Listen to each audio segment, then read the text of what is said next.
Definitely. तो sir एक आयुर्वेदा आहार को कैसे समझाता है?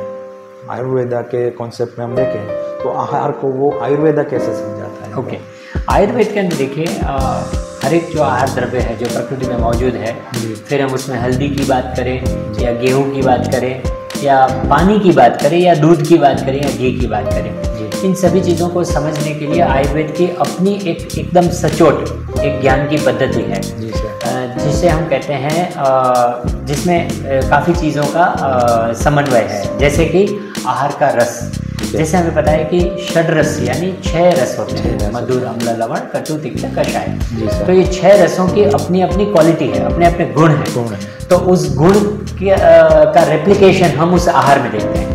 तो हर एक द्रव्य है, हाँ, जैसे हम ले सके नीम, जैसे हम देखें तो नीम का तिक्त रस हमें डोमिनेंट तिक्त रस है। तो उसमें ऐसे आहार द्रव्य में जो भी अलग अलग प्रकार के रस रहते हैं, कभी किसी में 3 रस है, किसी में 2 रस है, किसी में 4 रस लेके जाते हैं, तो उसके हिसाब से उस आहार का गुण तय होता है। तो दूसरी चीज हम देखते हैं कि रस के साथ साथ हम आयुर्वेद में हर एक औषधियों के, हर एक आहार के गुण कहे गए हैं। तो उस गुण को भी हम समझने की कोशिश करते हैं। उसमें हर एक आहार का एक वीर्य है, उसकी एक पोटेंसी है, शीत वीर्य, उष्ण वीर्य। हाँ, हम जैसे कॉलेक्टिव लैंग्वेज में कहते हैं कुछ आहार स्वभाव से गर्म है। जी सर, छूने से गर्म है वो नहीं, ठीक है, स्वभाव से गर्म। कुछ आहार स्वभाव से ठंडे हैं। तो उन चीजों को समझने की हम उसमें कोशिश करते हैं। ग्रहण करना हमें ठंडा लग रहा है, बट हाँ, वो स्वभाव से गर्म हो सकता है, राइट।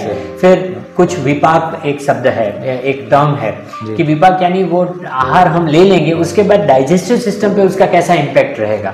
तो उसको समझने के लिए उसके विपाक कहेंगे। हर एक औषधि, हर एक आहार द्रव्य के ये रस, गुण, वीर्य, विपाक, और एक चीज है प्रभाव कि रस एक है पर उसका प्रभाव कुछ अलग है। तो इस तरह हम उस आहार को साइंटिफिकली और टेक्निकली समझने की कोशिश करते हैं।